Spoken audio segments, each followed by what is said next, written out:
Bem, então a nossa aula de hoje é o nosso terceiro tema, não é?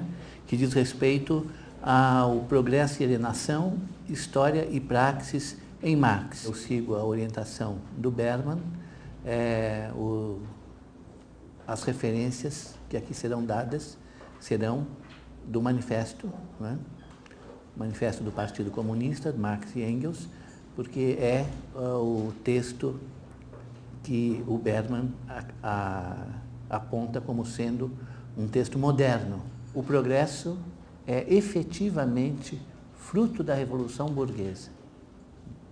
E de um modo tão decisivo, que nem mesmo a própria burguesia teria inteira consciência do aspecto, do alcance transformador da sua atividade. A filosofia que vem do sol, a perspectiva do Weber, nas circunstâncias... A filosofia do Hegel tem sido considerada o esquecimento da língua, autoconhecimento. Como Le Breton era o grande...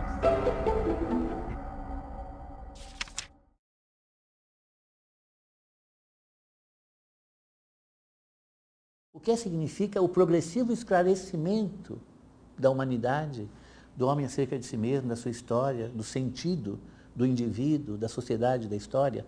Esse progressivo esclarecimento, esse movimento constante de descoberta, né, de si, do mundo, né, que não pode ser detido, não pode ser interrompido. Onde isso vai dar? Onde isso vai parar? Né? Então, nesse caso, o Berman, né, o Marshall Berman, ele, sem usar essas palavras, na verdade, ele coloca o seguinte, o que a gente poderia dizer que, como toda contradição vivida, há uma coisa de dramático aí, nessa liberdade de empreender ilimitada, né? Ou seja, de um lado você tem, do ponto de vista racional, uma contradição a ser compreendida, e de outro lado, como eu disse há pouco, você tem, do ponto de vista existencial, um drama a ser vivido. Né? Contradição a ser compreendida, drama a ser vivido. Diante disso, né, há o que o Berman chama de constrangimento. Constrangimento que é muito interessante e muito singular, que é um constrangimento do ser humano que se descobriu livre em realizar essa liberdade. Em realizar essa liberdade no sentido de percorrer o esclarecimento até as últimas consequências, como Kant queria que fosse. Né? Então, eu cito o texto do Berman, onde ele diz o seguinte: ora, para constrangimento dos burgueses, eles não podem olhar de frente as estradas que abriram. As grandes e amplas perspectivas podem converter-se em abismos. E eles só podem continuar a desempenhar seu papel revolucionário se seguirem negando as implicações últimas e a sua profundidade. Né? Então, é claro que o Berman está falando aqui a partir do Marx, do Manifesto. Então, ele está tentando localizar a contradição básica, né? Que, ao mesmo tempo, é um drama vivido. Né? Ou seja, todas as possibilidades abertas pela burguesia, pelo seu ímpeto revolucionário, né? Agora, se ela percorrer essas estradas, esses caminhos, se ela levar adiante, né, essa perspectiva, o que pode acontecer, diz o Berman? Isso pode converter-se em abismo, quer dizer, isso pode converter-se no fim da própria classe que criou esse movimento de liberdade e que abriu essas perspectivas. Então, daí vem então, uma outra versão do paradoxo. Não é? Quer dizer, a burguesia continua desempenhando seu papel revolucionário, porque ela não pode deter o movimento. Esse é o ponto. Né? Ela está em movimento, isso é intrínseco. Né? Então, ela continua desempenhando esse papel revolucionário de uma forma singular e muito curiosa, que é negando as implicações últimas desse processo. Não é? Ou seja, eu vivo o movimento, mas ao mesmo tempo nego as implicações últimas, as últimas consequências desse movimento, né? É por isso que existe essa tentativa de que do movimento eu tenho que extrair a estabilidade, né?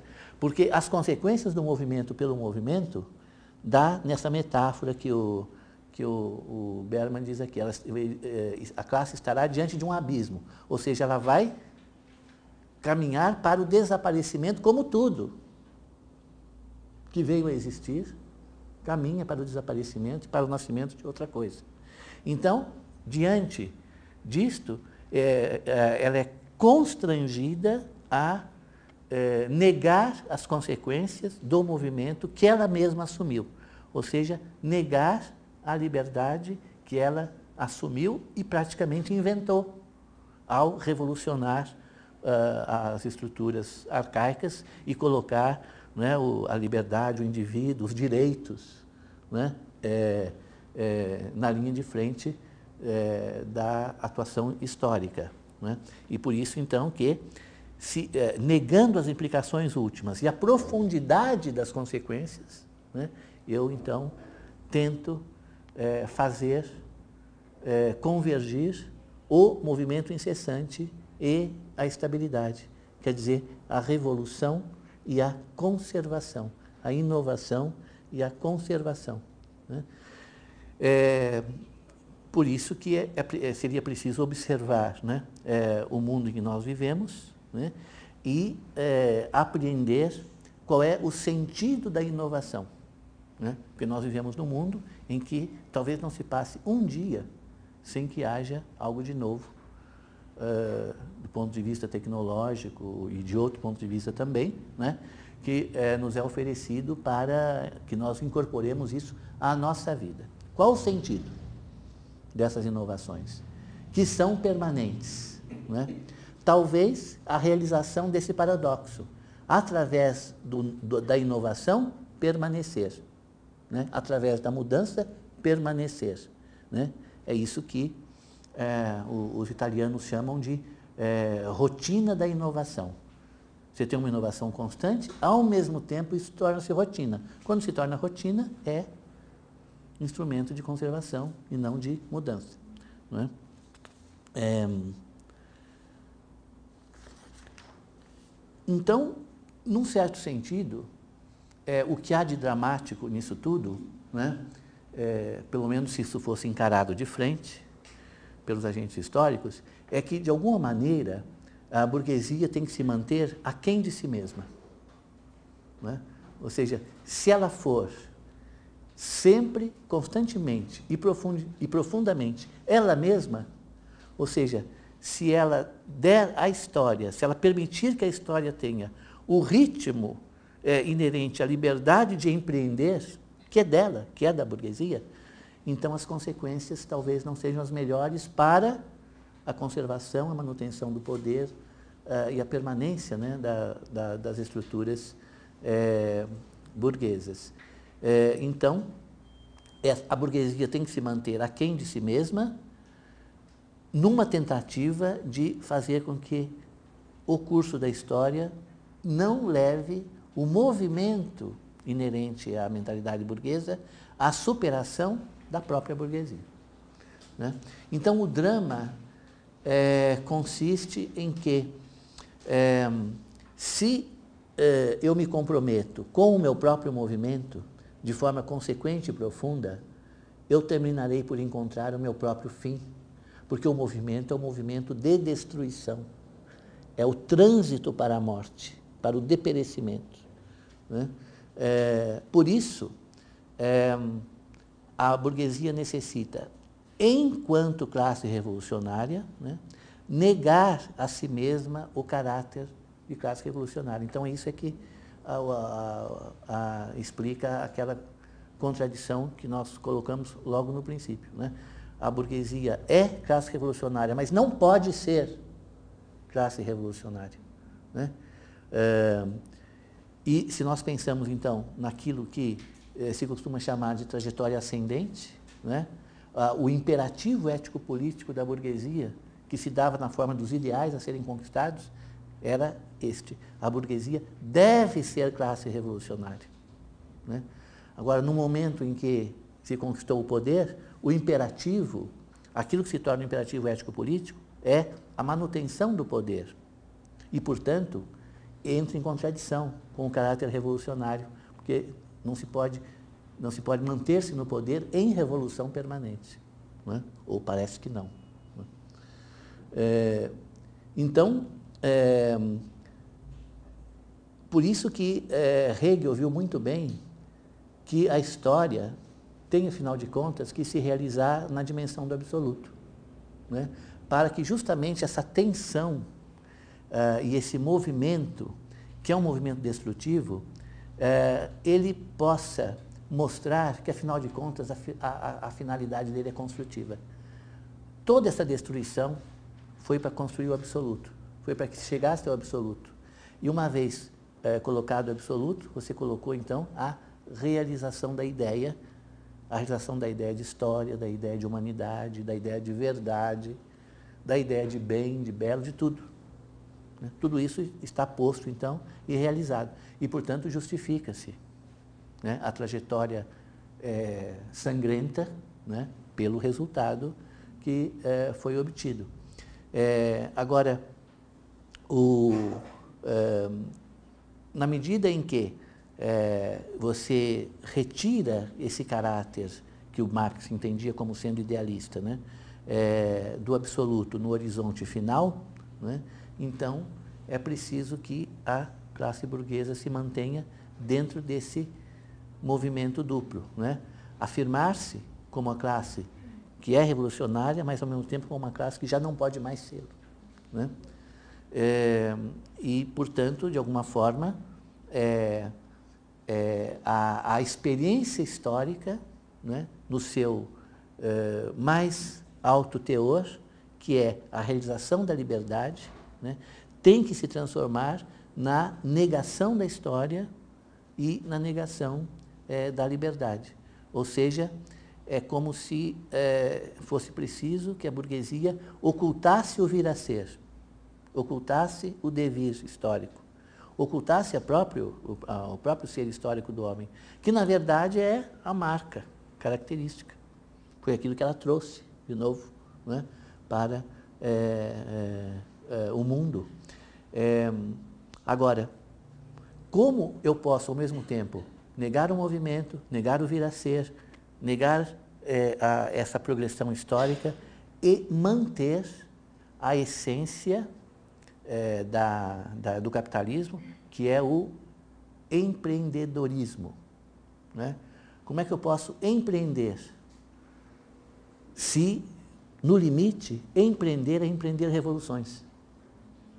Né? Como é que eu posso manter esse caráter empreendedor se eu não posso mais deixar que o movimento que esse caráter empreendedor opera vá adiante, prossiga até as suas últimas consequências, né? Então, chegamos a esse paradoxo, né, que é um paradoxo agora adotado, né, e que eu mencionei há pouco para vocês. Um progresso infinito e, ao mesmo tempo, fechado na dimensão de uma única organização social. Para que isso ocorra, é preciso que esta organização se ponha como razão de ser do progresso. Então, aí está a ambivalência da descoberta do Marx. De fato, é verdadeiro dizer que o progresso, tal como nós o detectamos ao longo da modernidade, é obra da burguesia. A Revolução Burguesa é que trouxe esse progresso. Então, de certa maneira, ela é condição dele, porque ela é que instaurou, né, esse caminho de progresso. Agora, é preciso que esse progresso, então, se mantenha, que ele continue com essa característica indefinida, em aberto, né, aberto para o infinito, mas, ao mesmo tempo, esse progresso não pode ser completo, porque ele não pode atingir a sua própria razão de ser. Quer dizer, quando a burguesia se reconhece como razão de ser do progresso, ela está tentando dizer que o progresso não pode superá-la, Porque aquilo que existe não pode superar a sua razão de ser. Ficaria solto, ficaria ilógico. Não é? O argumento é lógico. Não é? Quer dizer, se alguma coisa está sustentada numa certa razão de ser que possibilita, não é? E se essa mesma coisa voltar-se contra essa razão de ser que o possibilita e eliminá-la, elimina-se a si mesmo. Então, a eliminação da classe burguesa é a eliminação do progresso, da humanidade, de tudo aquilo que constituiu conquista positiva, né, da humanidade. E, portanto, tem que ser interpretado, no mínimo, como o advento da barbárie, né, e também como alguma coisa que fere os parâmetros racionais de compreensão histórica. Né. Isto é também reforçado pelo fato de que, já no século XVIII, está bastante clara a pretensão de universalidade da Revolução Burguesa. Né? Então, todas as organizações sociais e todas as divisões sociais até aqui estabelecidas, né? Até então estabelecidas, são do domínio de particularidades, ou seja, o nascimento, o sangue, certas condições que fazem com que o indivíduo seja diferente do outro, e assim por diante. Coisas particulares que se consolidaram de maneira não racional pelos costumes, pela imposição, pela força, e assim por diante. Bom, uma vez tudo isso superado, agora, qual é a definição própria de indivíduo e de coletividade?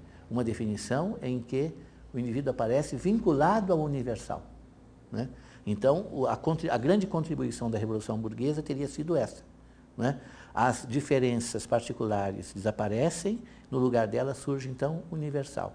Do ponto de vista histórico, o universal é a igualdade de direitos, de nascimento e assim por diante. Né?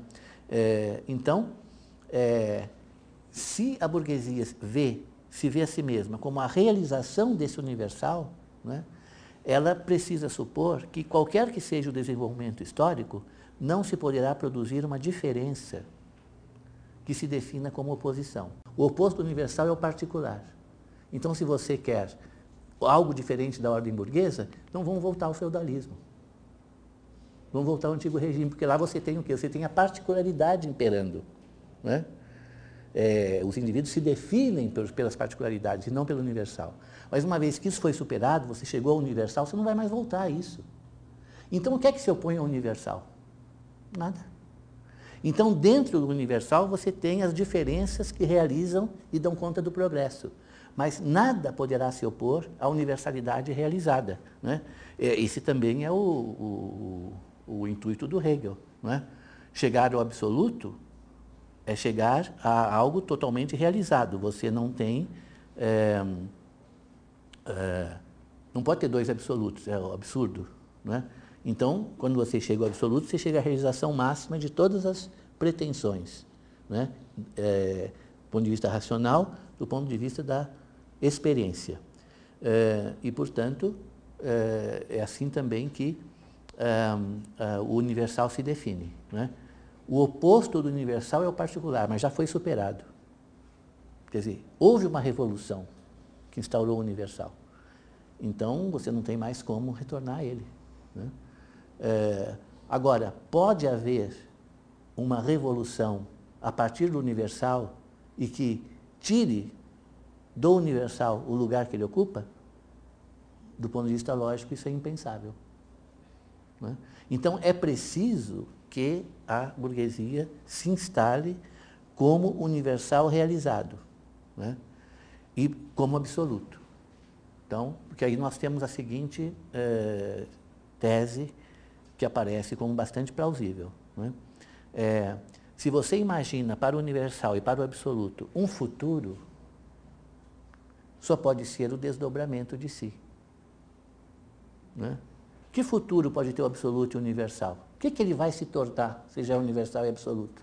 Ele vai apenas se desdobrar, vai intensificar a sua revelação, vai tornar-se mais claro, talvez. Agora, outra coisa ele não vai ser, porque ele já chegou no patamar máximo do que ele pode ser.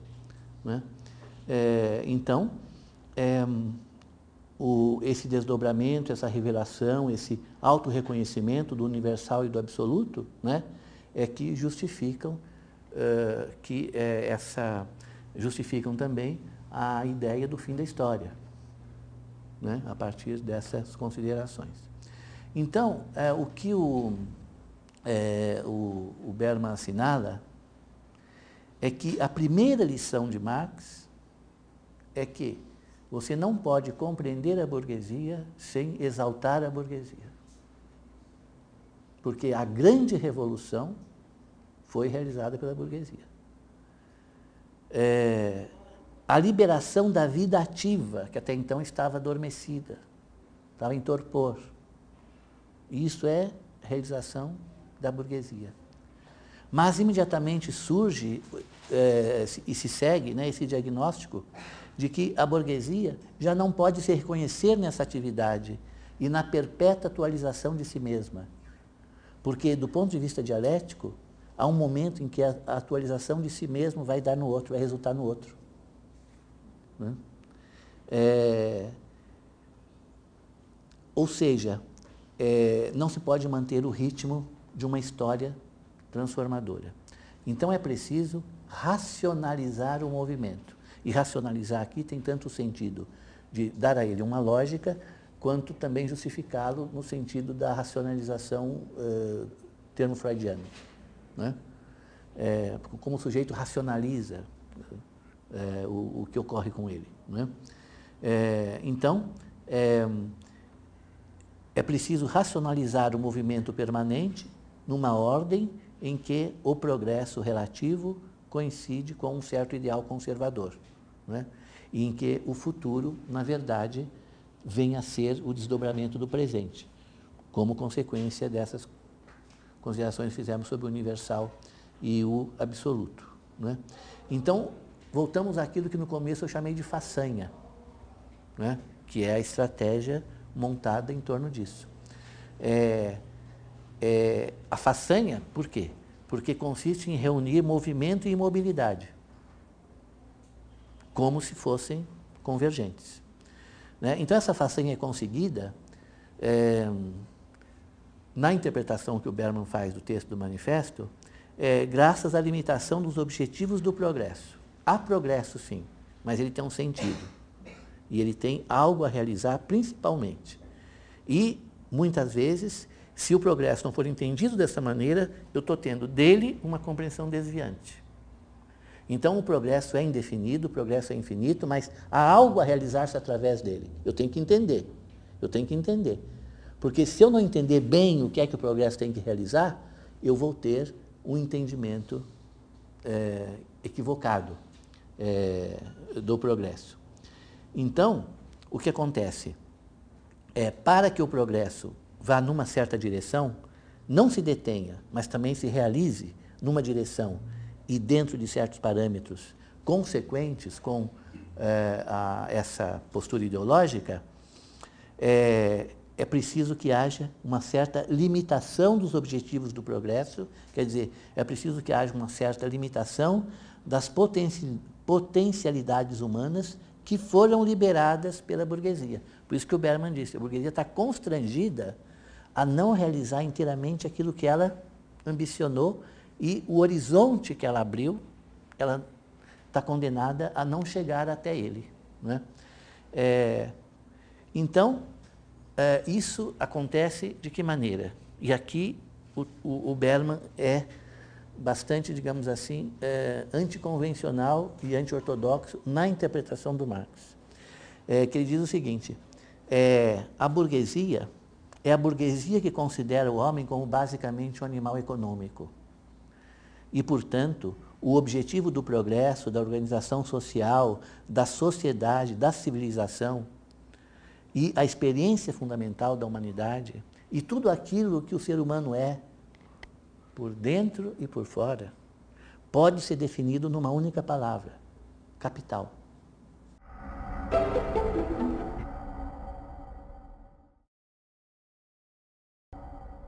Tudo que um ser humano pode ser ou vir a ser,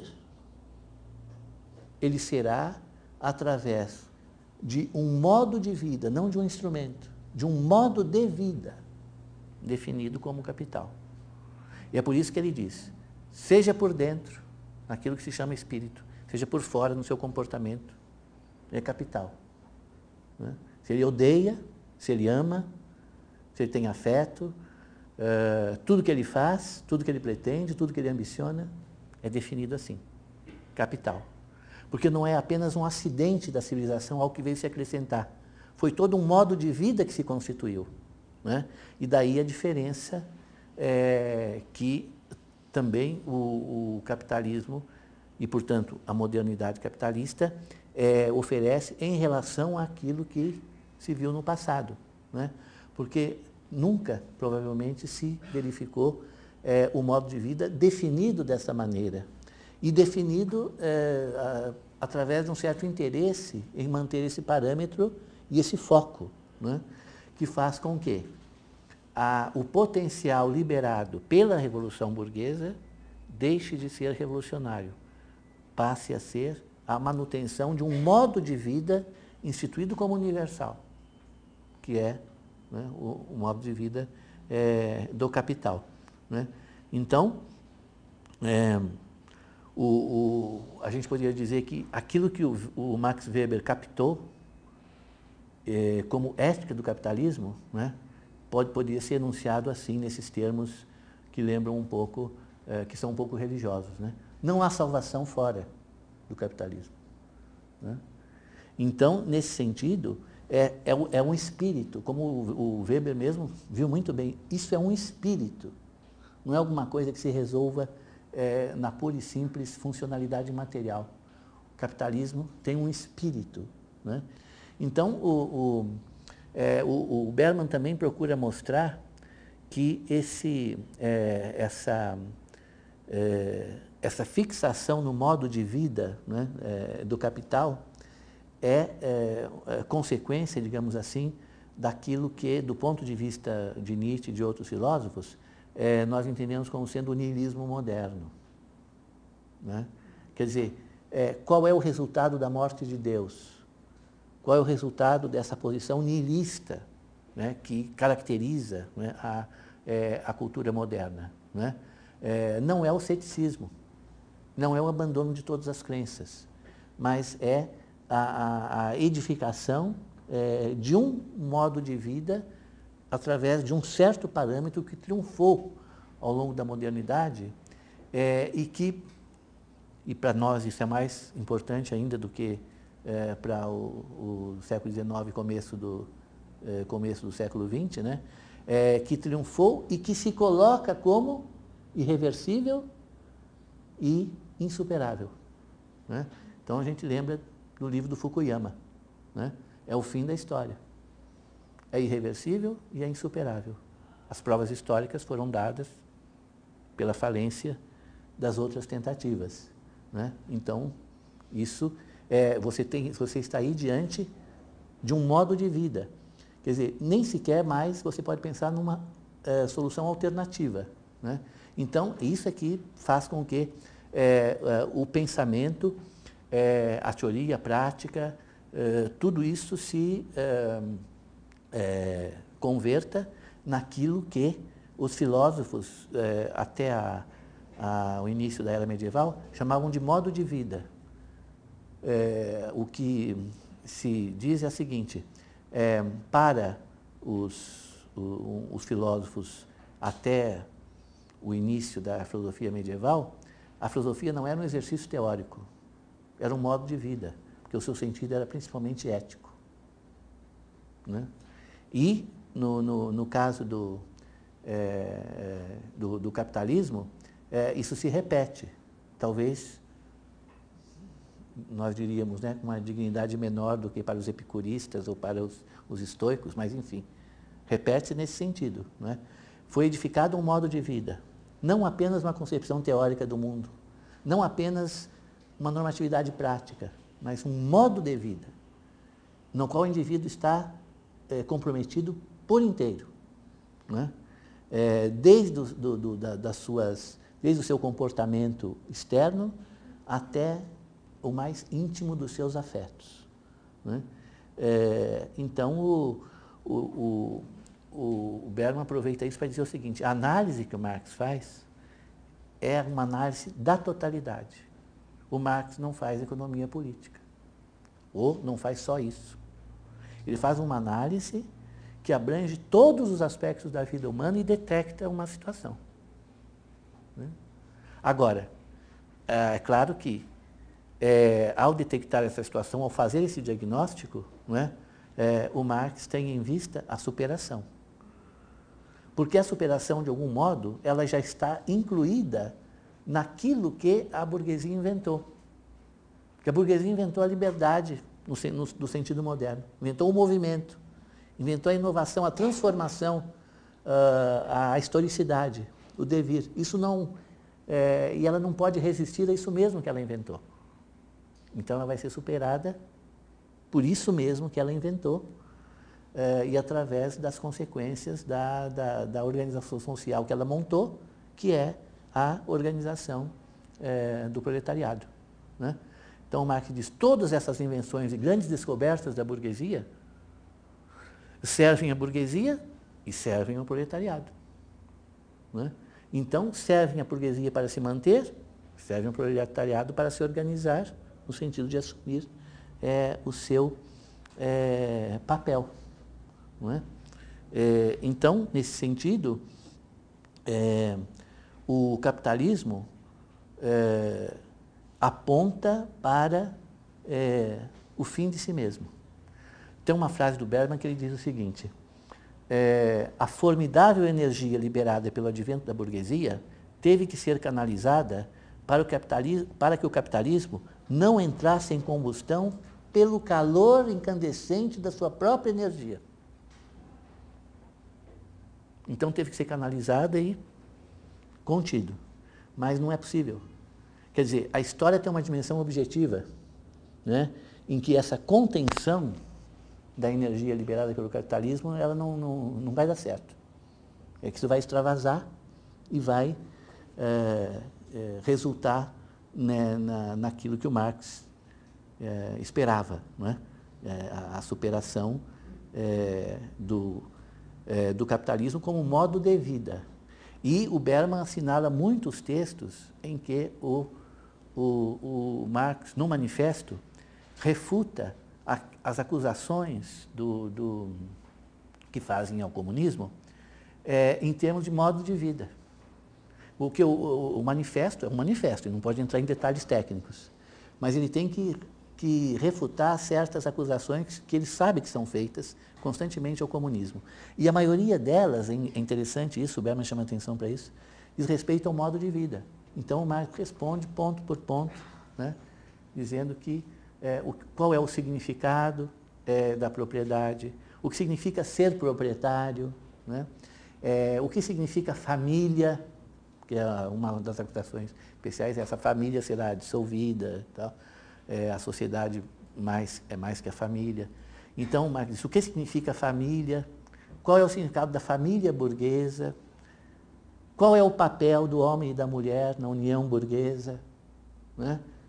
Então, ele diz: se você observa tudo isso, você pode, digamos assim, ser contra mudanças nessas concepções, né, do papel do homem e da mulher na família, da religião, da mistificação, do trabalho, do lazer, tudo isso vai ser modificado, né? Quer dizer, um modo de vida. Todos os aspectos do modo de vida. Outro modo de vida se imporá, né, ao longo do tempo. Então, o Marx mostra que a dissolução do modo de vida burguês não é a dissolução da vida, não é a destruição da vida, é a destruição desse modo de vida, que está destinado mesmo a ser destruído, né? Porque apareceu para desaparecer. Isso está no próprio ideário, né, da historicidade burguesa. E, nesse sentido, então, essa destruição trará, né, do ponto de vista dialético, né, o seu a sua compensação, quer dizer, ela tem também um caráter construtivo, né? Quer dizer, o ímpeto destruidor, que é próprio da burguesia, gera uma instabilidade incontrolável, né? O Marx, por exemplo, diz, a volatilidade do mercado já é um sinal que há um certo descontrole do movimento, né? Então, esse descontrole do movimento é fruto do ritmo avassalador, né? Agora, o que é que a burguesia aprendeu ao longo do tempo? Aí há que se reconhecer. Aprendeu a conviver com a destruição e tirar proveito dela. Por isso, as crises se sucedem e não abalam o capitalismo. O Berman tira daí uma conclusão, mas aí é do Berman, não é do Marx, né? Ele diz o seguinte: dada a capacidade burguesa de tirar proveito da destruição e do caos, não há qualquer razão aparente para que estas crises não possam prosseguir numa espiral interminável, destruindo pessoas, famílias, corporações, cidades, etc., porém deixando intactas as estruturas e o poder da vida social burguesa, né? Então, existe, na própria destrutividade, uma racionalidade. Quer dizer, já que há um ímpeto destruidor, a burguesia conseguiu fazer desse ímpeto destruidor uma racionalidade que governa o mundo, né? Então, diz o Berman, continuará destruindo, mas ela própria não se destruirá, né? Quer dizer, as estruturas que permitem essa destruição, as sucessivas crises, né, que são geradas pelas contradições do capitalismo, vão continuar acontecendo e isso será muito destrutivo. Mas o próprio capitalismo, a própria classe burguesa, não se destruirá através disso. Ela se manterá o agente dessa destruição ao longo de um tempo, né, que não se sabe. Então, os dois aspectos, né, reaparecem aqui nesse sentido, seja naquilo que diz o Marx, possibilidade de superação, que para ele é uma coisa quase que já dada, porque é fatal que o próprio movimento da burguesia leve o movimento destruidor da burguesia levará à destruição da burguesia. Para o Berman, não. Então, aí você tem esses dois aspectos que nós já falamos. O sentido da história apreendido pela razão, mas a história vivida na dimensão sensível, digamos assim, né? Da dimensão não estritamente racional. E nesse sentido, então, que se pode falar da sensibilização moderna a essa contradição. Porque essa experiência, qualquer que ela seja, venha a ter um fim ou não, né? Ela tem esses dois aspectos. Ela pode ser compreendida racionalmente, porque até a destruição tem a sua racionalidade, mas, de outro lado, ela também vivida e sofrida pelos agentes históricos do ponto de vista sensível. É por isso que é possível falar de uma sensibilidade moderna, que é essa, singular, né, específica do tempo em que nós vivemos, quer dizer, uma singularidade histórica dessas tonalidades contraditórias, né, da época. Então, é isso que justifica ter aqui destacado esses aspectos, né, no Marx, porque agora nós temos, então, condição de nos voltar para um outro tipo de experiência, que não é a experiência da racionalização, nem a experiência da compreensão racional objetiva, né, mas a experiência da apreensão sensível das contradições, dos acontecimentos e das contradições. Que resultado terá essa apreensão se nós a colocarmos lado a lado com uma concepção racional do sentido da história, né?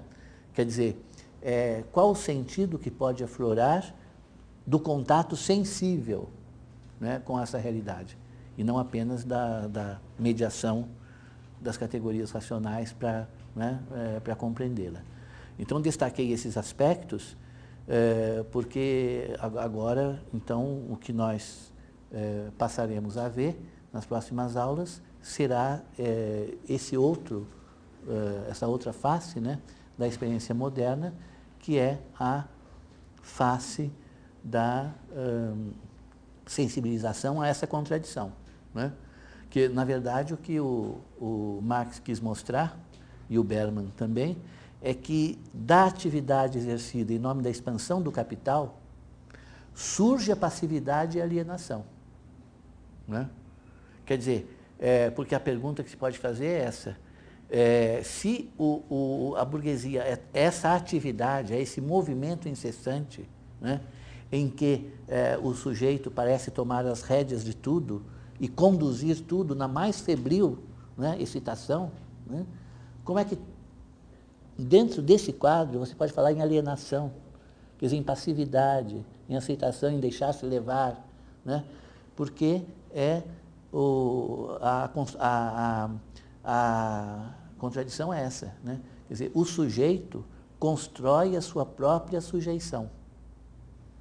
O sujeito pode construir a sua subjetividade, ou ele pode construir a sua sujeição, quer dizer, a sua submissão, de acordo com a ambiguidade da palavra sujeito, que sempre é bom lembrar, né?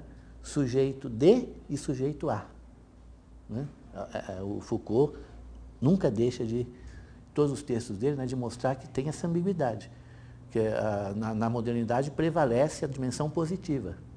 O sujeito de direito, o sujeito do conhecimento, o sujeito da ética, o sujeito da ação, mas também existe a outra expressão igualmente válida, o sujeito à ciência, o sujeito à técnica, o sujeito à ação, o sujeito aos outros sujeitos, e assim por diante, né? Então, essa dimensão alienada, ela é algo do sujeito, né? Então, o sujeito, ele pode construir a sua subjetividade e pode construir a sua própria sujeição. E é por isso que a liberdade tem algo de paradoxal, né? Porque parece que alienação, certamente, é o contrário da atividade livre, né? Mas está também relacionada com a atividade livre, quando essa atividade se desvincula da sua origem e perde a sua finalidade. Então, essa atividade toda, né, torna-se uma atividade de sujeição.